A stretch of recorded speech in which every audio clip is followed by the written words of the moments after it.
Okay, so hello and welcome. I'm Robi Ganguly, co-founder, CEO of Apptentive. How many of you know who Apptentive is? That's pretty good. How many of you Googled it after we sent you emails and invited you, and that's why you know? All right, great.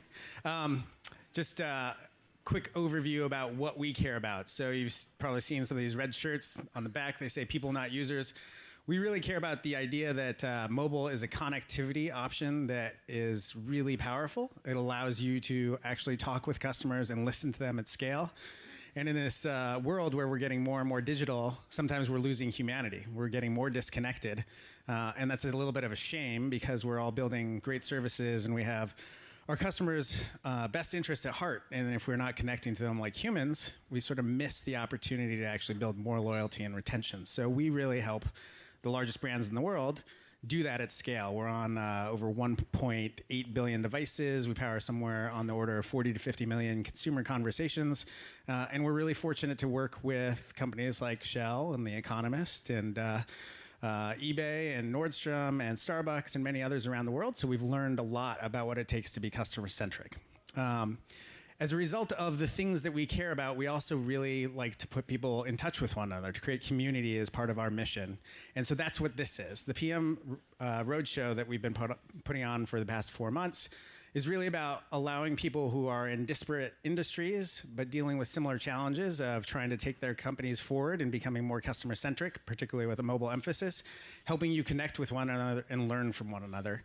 This is our 6th PM Roadshow. We've done 5 in the United States beforehand, so this is our first international one. And a couple things of note. The Brits, all of you, are much more timely than the people in the States. This is the first time that we have started within about 20 minutes of our stated start time.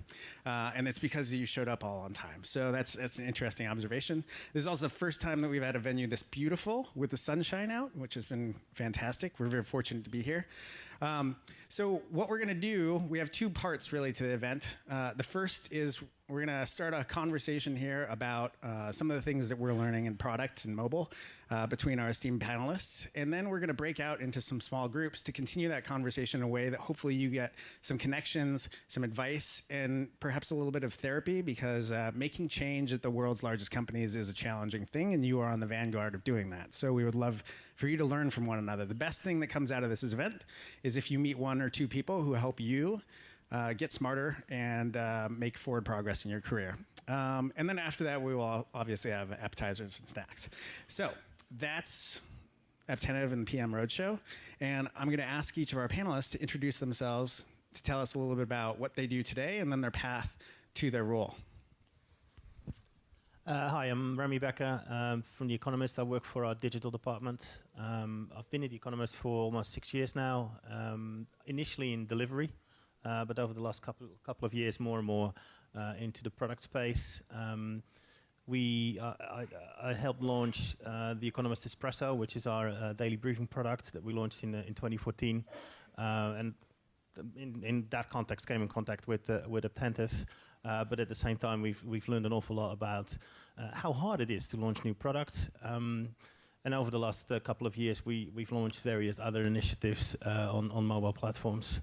So yeah. Hello, I'm Jason. I work for Virgin Media.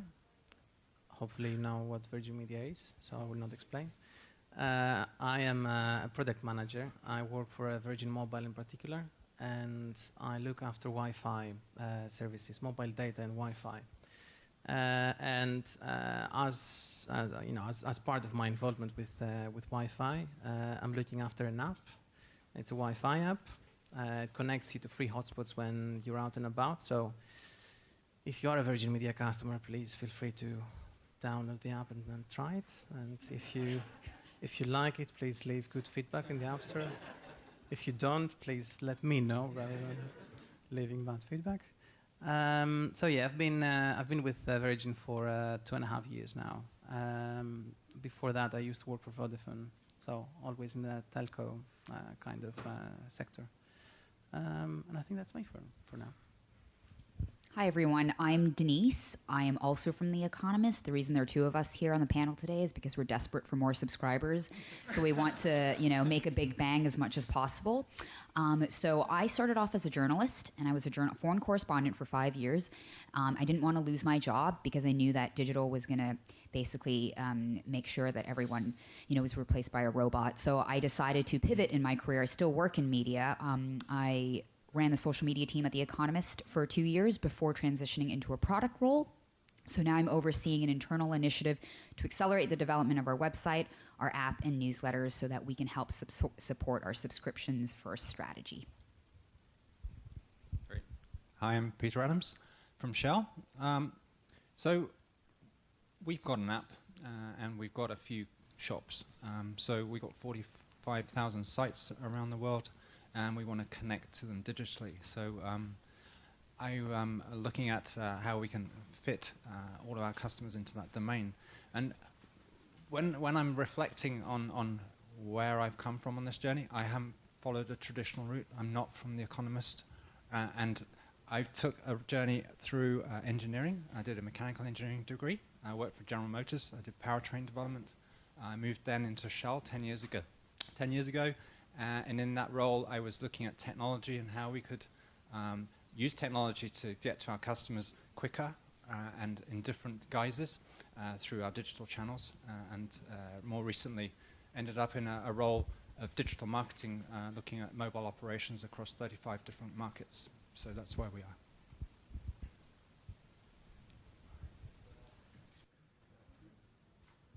All right. So I'm going to kick this off with a couple of questions, then we're probably going to freewheel a little bit more after that. So first question, how do you think product management's role in the organization is changing? And in particular, how do you think mobile is influencing this change? And I'm going to start with you, Remy. It's a tough question. Denise and I were debating just before this as well. I think one of the things that for us is traditionally hard is that we're siloed by design. The Economist strongly believes in separation of church and state. So the commercial and the editorial sides of the business don't influence each other. And that results that certain other disciplines have also adopted that siloed approach. So we have a department looking after subscription sales, and we have a department traditionally looking after advertising, and we have a digital team that then's supposed to bring that all together. So recently, last year, we went through this therapy session, I would call it, where the organization really started to realize that our customers were actually bearing the brunt of that, and that our organizational design was actually visible to the customer in their customer experience. And that launched partly the initiative that Denise was talking about to really sort of bring that to an end. And we now find ourselves in a situation where I think it might have gone a little bit too far the other direction, where the editor-in-chief and the CEO are now manning our product council. But the intention actually is good, that more parts of the organization are far more involved in what we expose our customers to, and really trying to, as Robi said, put the customer first and really think about their experience and how that translates into our products and our editorial output and everything else. What about at Virgin? I think the role of product generally is probably changing, not just because of mobile, but I guess times are changing. But with mobile in particular, the thing with mobile apps is you have this opportunity to get very direct feedback for your product and learn more about your customers, which is not always the case with more traditional products. So that's something that definitely mobile apps are helping with. It's a bit, I guess, in big companies like ours, deciding where certain responsibilities sit is always an interesting process. So for things like apps, or at least some of our apps, maybe not all of them, we've been trying to decide for a while whether this should sit under the traditional product teams, or is it more of an item that should sit with digital, which in our company is a completely different part of the organization, because products traditionally were not digital. It's interesting to watch this transition happening, and the shift in how we see product management. And it's interesting to be part of the mobile product team while this happens. So on that point, Peter, right, digital products at Shell seem a little bit perhaps orthogonal, maybe even confusing. How do you make the case for digital products? How do you educate the organization about product management as it pertains to digital products? Because it's such a different organization for most of the business. Yeah, well, that's an easy one to answer because we just show them the App Store feedback. So how do you know if your app's not working or customers don't like it? Just look on the App Store. So one thing we've learned is that as Remy mentioned, our app was developed in line with how we were organized as an organization, a matrix structure. So we had several apps which existed in the marketplace which were trying to offer digital extensions to our traditional services. And that just got our exposure out there, but the customer experience wasn't great. So we've gone through a pendulum swinging exercise of consolidating the apps into one and the services, but then your organizational structure doesn't complement that. So you've got a very strange situation where you're trying to coordinate development in a structure which doesn't lend itself to how you need to do digital. And this is where the change management is really important, and how we structure ourselves organizationally, because we're having to reorg ourselves every 18 months because of the changing shape of where we are in digital, and all of those learnings that you make, they're incremental, but you've got to feed them in. It's not just customer feedback learnings, it's organizational learnings of how you deliver efficiently and effectively. And gone are the days where you feed requirements into a pipeline and then leave it for 6 months and then see what pops out. It's not like that anymore, and customers won't tolerate that, and we can't operate like that. So yeah, some big changes. And Denise, you came from social media and then into your current role, and we were talking a little bit before this about how there's some similarities in terms of the challenges, and it strikes me as having to teach the organization the new rules of what's appropriate in social media. Can you talk about how you manage that change management in first the social media landscape and then what you're doing with product? So when I joined The Economist in 2015, we were basically asked to take over social media from marketing and to come up with a new vision and strategy for it. And at the time, this is a 175-year-old publication, everyone was freaking out. They're like, you're going to ruin our brand on social media. And Eric Schmidt, who was on our board at the time, was like, you need to hire 10 interns, you need to expand. You could just imagine everyone was freaking out. So we came in, and I vividly remember that the first 6 months was literally throwing spaghetti at the wall. We were trying to figure out what we were trying to do. And ultimately, what I realized was we didn't actually have a strategy. We were just doing social media because everyone else was doing it. And then that's when we realized, like, why the heck do we have more than 24 Twitter sub-accounts with like fewer than 10,000 followers? And then I started to apply that mindset to product as well, where a lot of the times, and I noticed this happen in product, where you've got one person, I call it the Steve Jobs syndrome, where they come up with this brilliant idea, they don't really do much customer research, and they just put that product out there, slap an Economist logo on it, and hope for the best. Same thing was happening with social media. Every day I just get someone coming up to me, let's start a new Instagram account. Let's start a new hashtag. And I just look at them, I'm like, you don't want to say no, right? You don't want to discourage them. So be like, why? Why do you want to do that? What are you trying to achieve? And trying to get them to be less fixated on the solution itself and more about the problem they're trying to solve, the goal that they're trying to achieve, and help them broaden their mindset so they're thinking about many different solutions rather than just being fixated on one. So I think that's where there were a lot of similarities between social media and product, which is just people coming at it from, let's just do it for the sake of it. Let's just do it because it's cool. Moving away from that to, what is this trying to help us achieve? Yeah. So I hear that, and it's so sane and rational, and it's really logical. But then I know what happens a lot of times is, we were talking about the executive drive-by, right? Somebody senior comes by and is like, look at what our competitor is doing. You got to do that.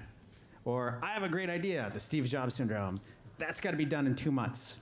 How do you take the sane and logical approach and then get the executives bought in on it? And how do you navigate pushing back at some points, but you can't always push back? Who's doing that well? Like, have any of you had success here? Well, I'm not saying that we're doing it like all that well, but we're getting there. So I think I interviewed someone for a role a couple of months ago that at the time was in the compliance team at Facebook, and she gave me these like fantastic 3 words: data wins arguments. And I think that is, it sounds very corny, but it is really helpful. So a lot of our strategy, product development strategy, is driven on adding the telemetry that we can actually make well-informed decisions. So if you don't have the data, make sure that you get the ability to collect the data first and then take it from there, because that is what is going to really make all the difference. And we work with other stakeholders that are more educated in collecting that data and sort of making data-driven decisions on a day-to-day basis. I mean, the Economist's digital acquisition team is very, very good at optimizing the acquisition path, and it's all based on data and all based on having a very holistic view of where our customers are coming from and how they are acquiring them. And we just need to continue to apply that same systematic approach to data collection, to user behavior, product usage, all these kind of things. Ruby, I think that's quite an interesting angle, because when we started this journey, we didn't have customer feedback. And when we're asking customers about something, a product or an ambition, it was too hypothetical for them to understand it. So we have to start somewhere. And I have an approach now where I align, define, and refine. So align is understand the customer, then put down what they want. Hopefully it's what they want, but make sure you got that feedback loop that's constantly monitoring and improving your product, because it's never perfect. So align, define, refine, and the stage between define and refine requires an avenue of data that's customer feedback, essentially, to assist with that refinement, right? So how do you get people to actually believe and listen to customer feedback in organizations that have historically not listened at all, because they've been very mass market consumer oriented, right? There aren't a lot of muscles built around that. How do you teach people to interpret, to care about it, to think about it as a piece of the strategy?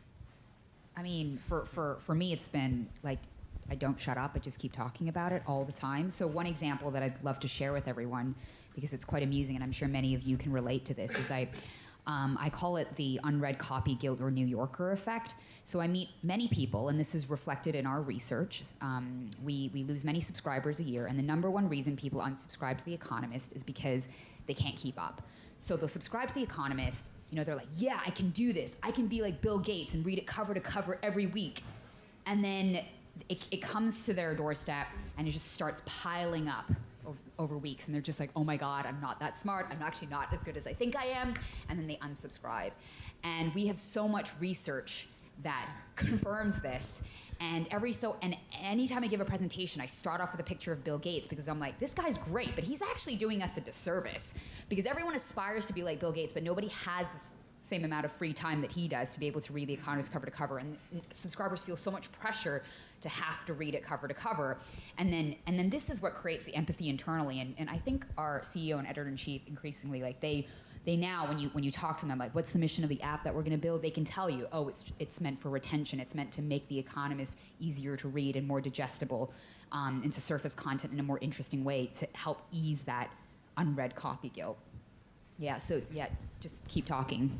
So one thing that I did do for a while is when we launched in the app, in-app messaging, in-app chat, basically support, it was a bit difficult to get it signed off and get our care organization to actually support the in-app chat. So I volunteered to look after the in-app messaging service for a while as an agent. That's on top of my day-to-day job, of course. So I thought that was something that was just going to last for a couple of weeks or so until we sort it out. 1 year and a half later, and 6,000 customer conversations later, the one thing that I can at least use in these sorts of conversations is the customers said, or that I know that from the time that I used to look after this, I have a lot of feedback. It's usually true. I tend to make up stuff every now and then, but usually I use the real feedback. I'm not saying that there are not more efficient ways of getting customer feedback, but it was a really interesting exercise to deal with the customers directly. And then that's something that you can actually leverage inside the organization, the feedback that you collect in this way.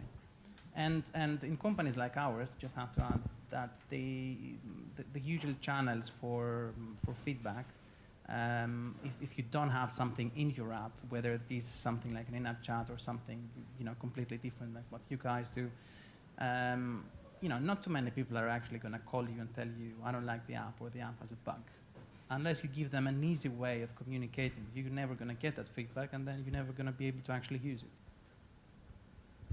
Yeah, it turns out that we have these devices that allow us to be distracted so consistently that instead of going down the rat hole of finding how to contact you, we'll just leave and we'll find some alternative and we'll never come back and you'll never, ever hear from us about why. So you got to get in front of them. So right now we live in the age of Amazon, right? It's on the tip of everybody's tongue. It's like, Amazon's taking over the world. Amazon's beating us. They're coming into our industry. And the phrase that's associated with them most commonly is customer-centric. We are the world's most customer-centric organization, Jeff Bezos says. In this world of customer centricity, if your leadership is talking about we have to be customer-centric, does that elevate you as a part of that conversation? Is the mobile team starting to be part of the tip of the sphere in your organization in terms of answering questions around what customers want?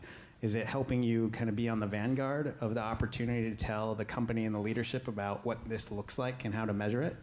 And if so, is that giving you more resources or just more work?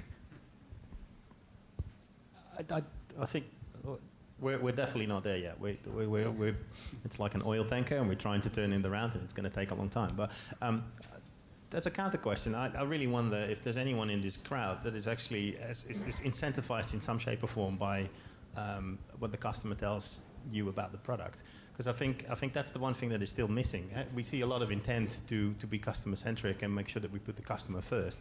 But if I ask any of the people that work with us on making a great product, they all get incentivized by old school metrics around number of subscriptions they sell or what have you. So I think until we elevate customer experience and the measures around that to a similar kind of level as any of the traditional financial KPIs within an organization, you can't really state that you are. So the question back to you is, how does Amazon do that? Well, I mean, so we're in Seattle and we do spend quite a bit of time with those folks. And what we know for sure is they measure friction points, right? Every piece of the experience that they can measure, they do, and especially the points where the customer is given a voice, where they can state that they have problems, where they can say this product wasn't right, this delivery wasn't at the right time or on the right date.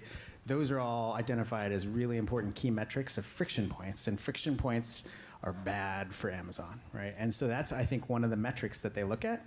And then a lot of the companies that we work with have adopted NPS. And while NPS has its flaws, it does have this common understanding of like, here's a metric and a number, and we're measuring it, and we can compare.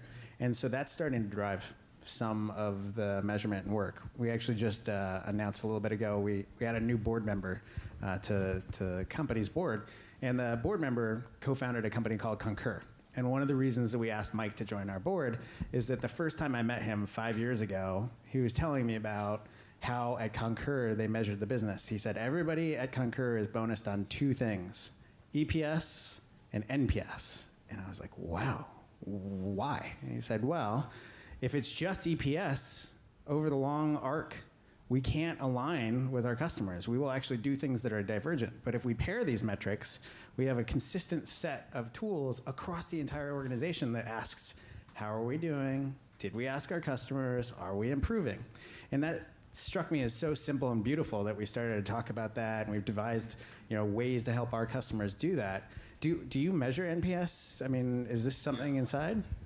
We do, yeah. But one thing you've got to understand is all these traditional metrics, you've got to understand mobile nuance to that metric. And we've got all these traditional KPIs and traditional ways of marketing and traditional ways of doing things, but digital's different.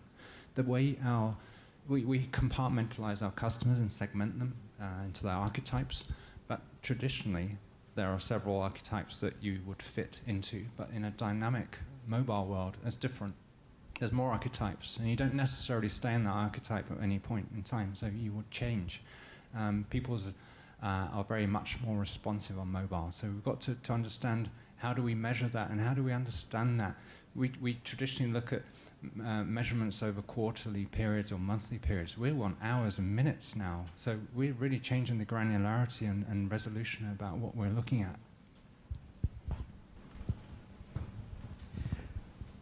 Yeah, we measure NPS in the company, of course. For our app, we haven't really done it.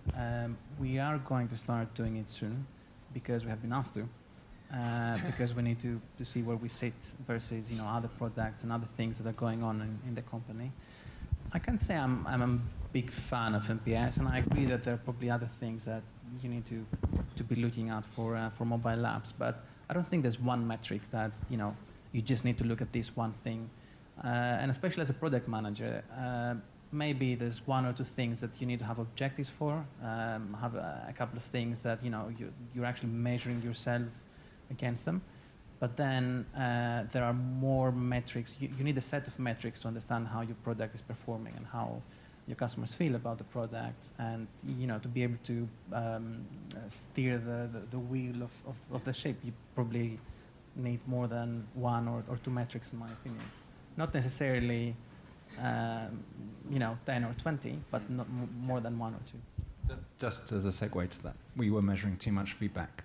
And we're measuring feedback in so many different areas, and it wasn't being brought together, so we never saw it in a holistic sense, and this is going back to the organizational structure. So we're just putting in a new digital customer care work stream at the moment, which is integrating all of those components, which is really necessary. But because of legacy systems and all of the history that exists in Shell, we're trying to layer in a modern digital service onto an old landscape, and that's difficult. How did you get people to buy off on the necessary investment for that? Because I would imagine that's definitely a look forward. We have to get this. Do or die. We have to be digital. Customers are expecting us to be digital. So if we're not, we won't exist in this world anymore. I mean, we're an oil company. Customers don't expect us to have an app, but we do, because digital services are really important to us. And if we can then create a new connection with our customers, then we've got new services that we can offer them.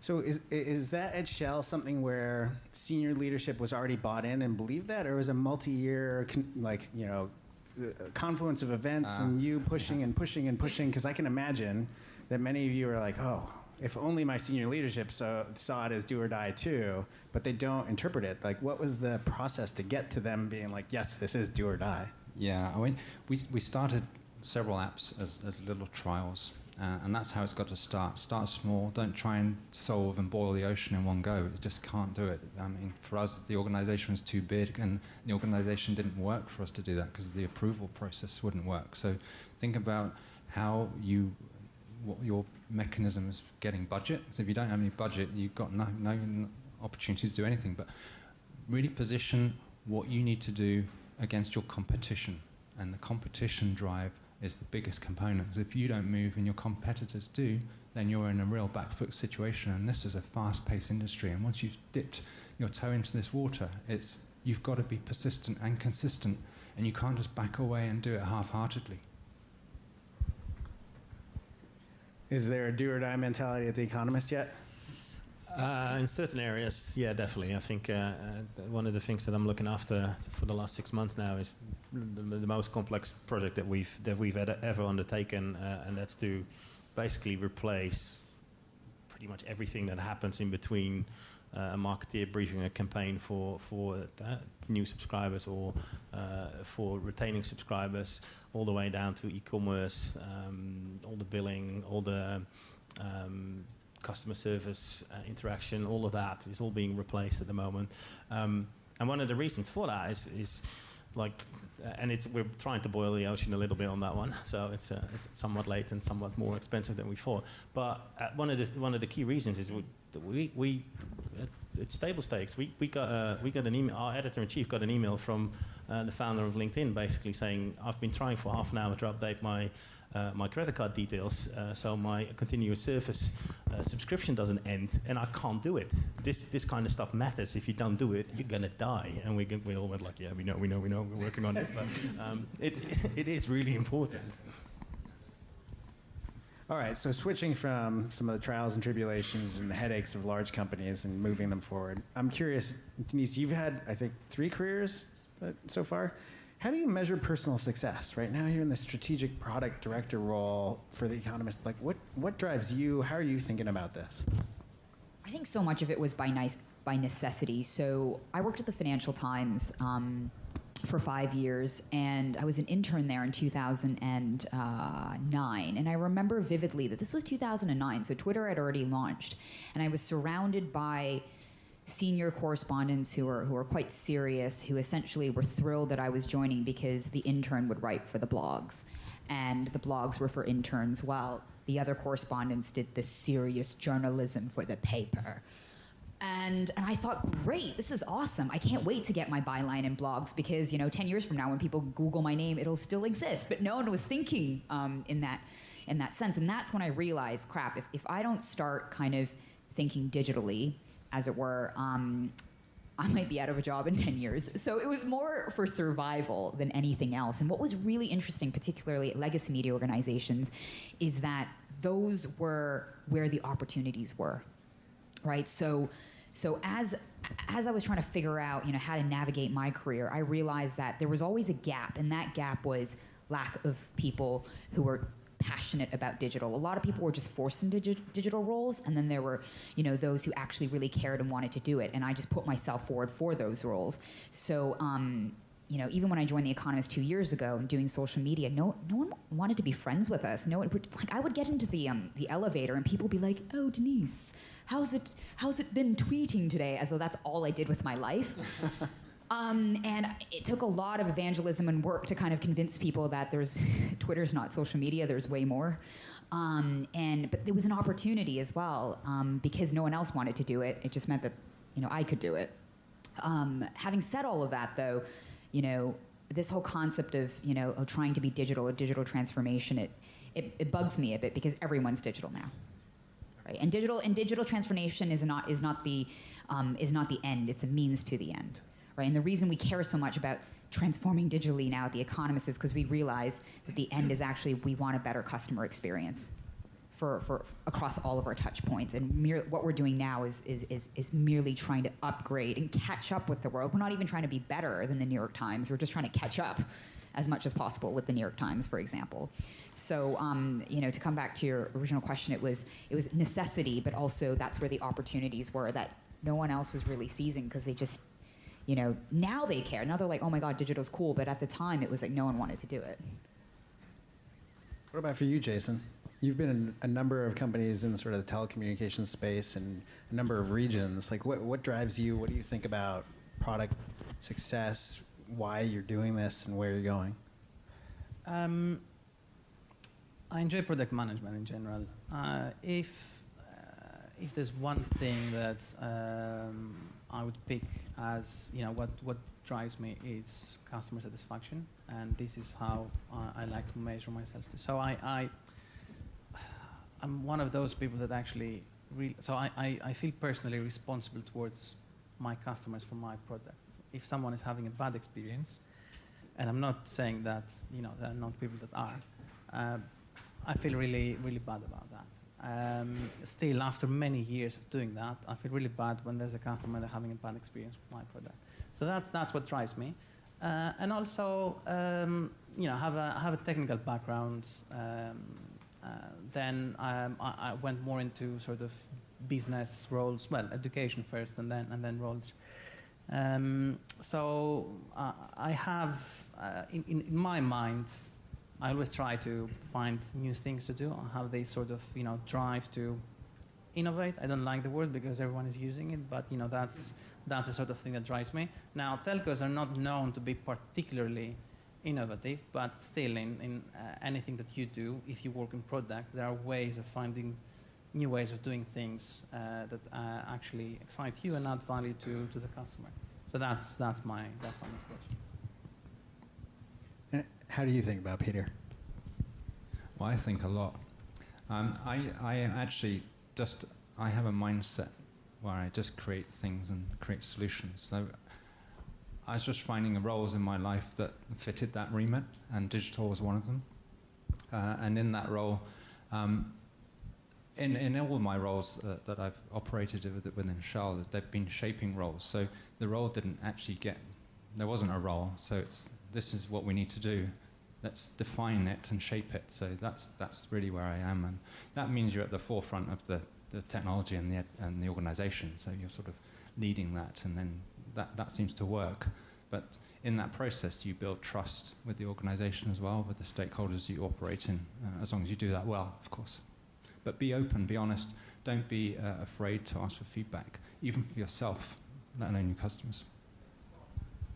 And I know that over the past several years, as we've gotten to know each other and work together, you spend so much time pushing sort of the vanguard, taking the arrows in the back, covering your team, getting on planes to go see Google and Amazon for things that are innovative and out in front. Like, what keeps you going to do that? I think I get a lot of satisfaction out of like doing something completely under the radar and then asking the CEO to come in and say, hey, have a listen to this. You can actually now consume your espresso daily briefing on a Google Home device. And is there any direct, like, tangible revenue related to that right now? No, there isn't. But I know that in the next 6 to 9 months, there's initiatives and opportunities will arise where we can actually put this to good use. So that drives me. I think at the other end, getting things done, going faster, reducing our cycle time. I think that comes from the background in sort of delivery. But I think where we are now is that besides going faster and reducing the cycle time, and every once in a while surprise the CEO with something he didn't know about, I think we as an organization are now starting to do the right thing as well. So I don't really know what my personal metric around that would be for the next year or so. But I think things are changing, so that's good. So when we're thinking about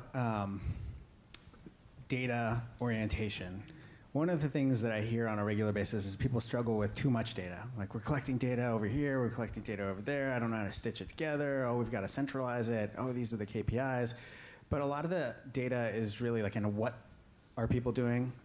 You know, analytics around, you clicked on this, you converted to this place, et cetera. But that data doesn't really give you great answers about why. Right? Like, there's so much implicit data about what's going on. How do you get to the core of why? How do you navigate those conversations where everybody's looking at the same data and then, you know, there's 7 people in the room and 22 opinions about why it's happening? How do you navigate that? Difficult. Yeah. Data's our biggest headache, but our biggest opportunity as well. So we've got data everywhere because of the way we've been evolved organically as Shell, and introducing new digital services. And when we introduced digital services 10 years ago, there was different rules, different regulations, different technology. So we've got all that still as legacy that we're trying to make work with our more real-time services. So yeah, you've just got all these nuances that just exist that you have to understand and work with them.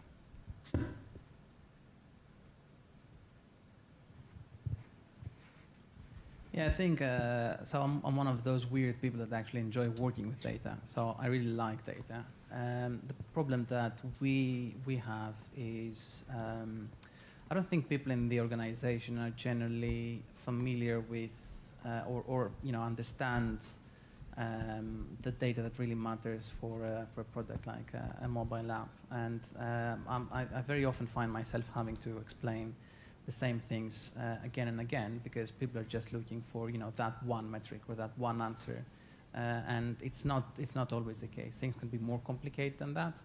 I guess it takes a while for a large organization to mature in a way that can digest the data in the right way.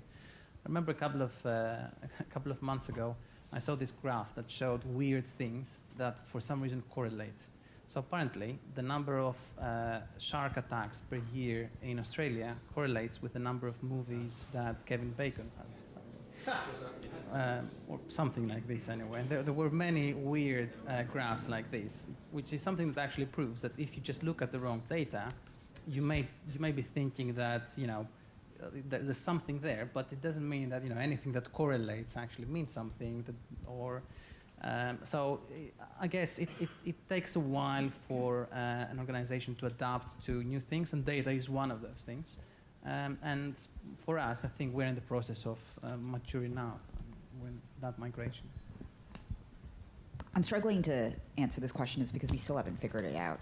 Remy's shaking his head. I just don't think we're there yet. It's a journey. I think what the only sensible thing I could add to this conversation that really helped for us is sort of, you can only, and this sounds really obvious, but you can only have a meaningful conversation if everyone speaks the same language. So sort of taking the interpretation of certain words and certain metrics out of it, that has really helped. And then I think and everyone is doing this, but a publisher also needs to invest in data science and have people that whose job it actually is to come up with meaningful answers to some of these questions. And that are therefore believed and empowered to be part of these conversations. From a product perspective, we're still even trying to align on what are the metrics that matter to us, because the metrics that matter to marketing in the short term might not be the same as those for product. So we don't want to conflate those two. I can give an example of how we use data science in a very effective way while we were doing social media. So when I joined, just a few months after I joined, we had hired a data scientist, and I wanted to, become best friends with him immediately. And I asked him, can you help me with something? I have a hypothesis. I have a hypothesis that we are wasting so much time on all these Twitter sub-accounts and all these platforms. We're just doing it for the heck of it. I could have just, decided to make a blanket call and just to, close down all the sub-accounts. But I was like, no, I want some science and data behind this. And I said, can you conduct an audit? Conduct an audit of all of our channels to find out where most of our effort is going into and where we're getting our returns on our investment and time. And what the audit showed was pretty brutal. It showed that 75% of our effort and time was going into feeding these Twitter sub-accounts and all these other channels like Pinterest and Tumblr, even though Facebook was driving the majority of traffic. So just that audit itself was able to help, give me the impetus to move in a different direction and to make a call that was right for the time. Otherwise, we would have continued shooting in the dark and wasting time on things that really weren't bringing any value to the company. Yeah, and create a holistic picture of what your customers are doing. Because this sounds obvious, but we found out that behavior on one channel alone is completely different from behavior if you look at the multi-channel approach of what your customers are doing. So, one of the stats that is still massively surprising to me is that our ability to retain a subscriber if they use up multiple of our products and multiple of our channels is much, much higher than if it's single product usage.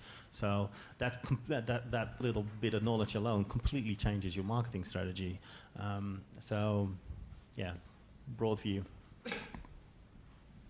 So in our data, we've got so many different facets because we offer payment, we offer loyalty, we offer CRM.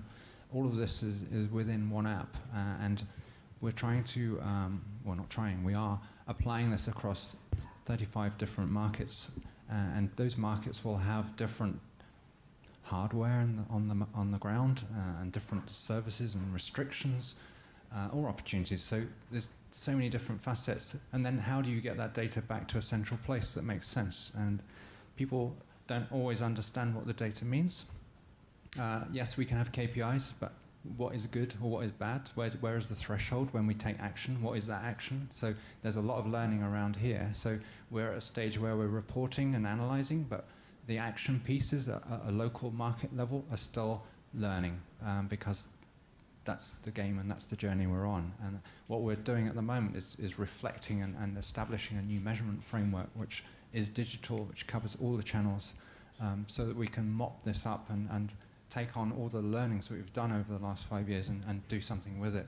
And on top of that layer, then we're adding a single sign-on, a Shell ID, where because customers are having to authenticate themselves for loyalty payment for different services, we want one ID where they can then authenticate themselves for all the other services, and they don't need to keep authenticating. So that's a real learning for us. All right, so I've got one last really big question before we then go into breakouts. What 3 significant changes do you each expect to see in mobile in the next 18 months? And if you could hypothesize about the impact of those changes on consumers and yourselves as like app and service providers, how do you think about that?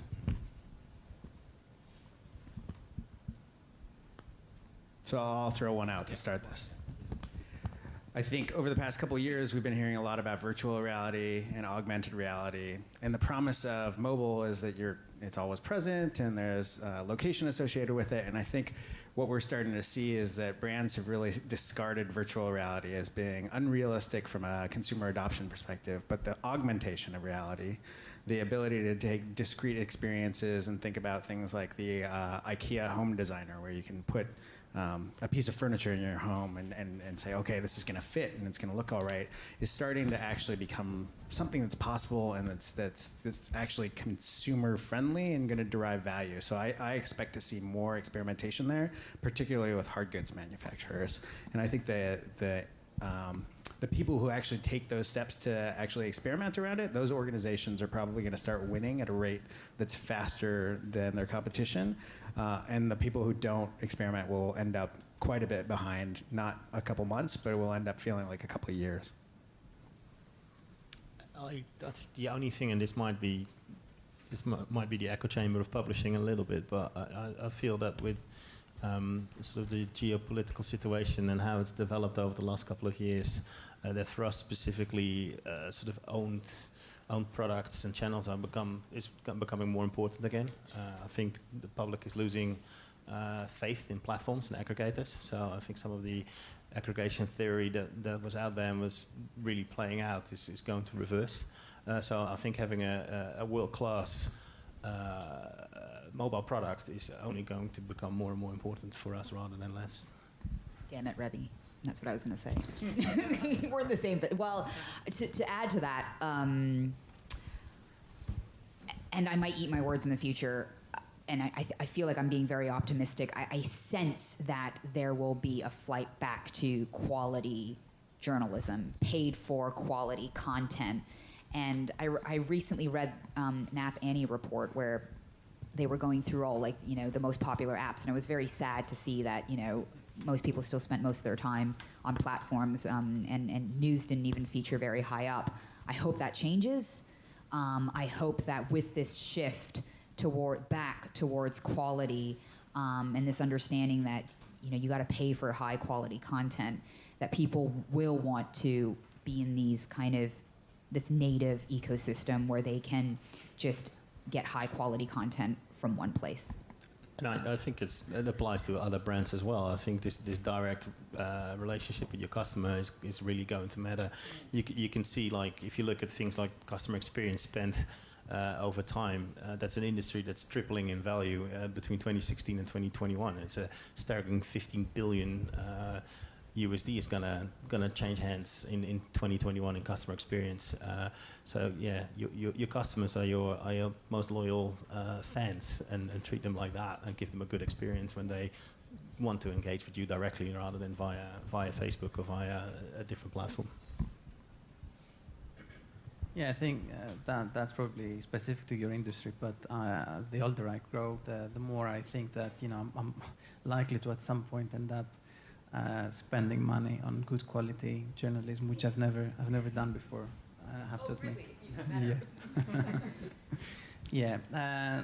On your point, I think VR, AR, it's definitely happening at some point. But I will agree with you that a lot of people talk about when you mention VR, AR, you think about games and things like this. Which there's probably a market for that. There's definitely a huge market for that. But I think what will actually revolutionize a lot of industries is the ability to use AR for transactional apps, like the one that you just mentioned, which is be able to see in your own apartment where the couch would sit and what it would look like. See yourself wearing different clothes so that you don't actually have to go there and buy things and so on. So that's definitely something that's happening. The question is, is that 2 years away or is that like 10 years away? I think it's probably somewhere in between, but you need more apps. It's this catch-22 thing where you need more AR applications so that people start buying the VR headsets and devices. But then at the same time, without enough devices out there, no one will start really investing in the applications. And then as a big brand, you probably have to be very careful around how you... It's not the case of launching a minimum viable product, especially if you're a big brand and you have a brand to protect. You don't want to just launch something for the sake of launching it, but at the same time, you don't want to be left behind. I think if you come back a couple of years from now for a similar event, we may be talking much more about AR, VR then. Well, I think with that type of technology, VR and AI, it does have its place, but I think certainly with VR, they sort of developed the technology and worked out what we can do with it. We're trying to look at our development now from a customer experience point of view, and everything's got to ladder off that. But the main focus for us is going to be over the next few years is because technology is plateauing. There's not a lot extra. The step changes that we've made over the last 20 years aren't going to be the same. It's more around how do we integrate this information and services into one place that makes sense and is personalized and proactive and convenient for the customer. That's really where we're focusing on. If we can get that right, and if you get the data sitting right behind it in a real-time feedback sense, then you really got a system that works. Awesome. And the great thing about that is nobody mentioned cryptocurrency, which in the States would have come up like in minute, one. All right, so give a round of applause to our esteemed panelists here.